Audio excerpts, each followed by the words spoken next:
Now, in discussing the intellectual problem of suffering, it's important that we keep in mind who has the burden of proof here. What we're considering here is an argument for atheism.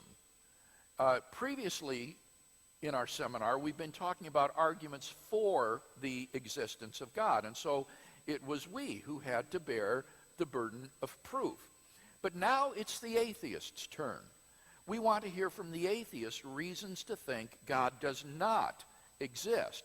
So it's the atheist who has to shoulder the burden of proof here. It's up to him to give us an argument leading to the conclusion, therefore, God does not exist. This is important because all too often, believers allow unbelievers to shift the burden of proof onto the believer's shoulders. They'll say something like this: give me some good explanation for why God permits all the suffering in the world. And then he'll just sit back and play the skeptic at any possible explanations you might offer. And the atheist then winds up having to prove nothing.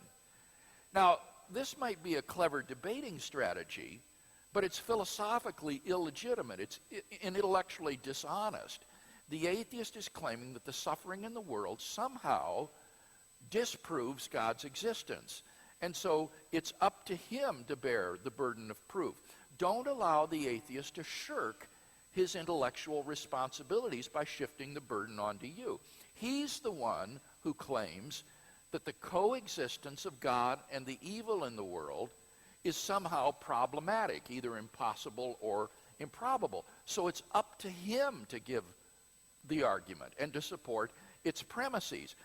It's the Christian's turn now to play the skeptic and to question whether the atheist has given us good arguments to show that God can't have a good reason for permitting the suffering in the world. You need to insist that the atheist bear his share of the burden of proof when it's his turn to present arguments against God's existence.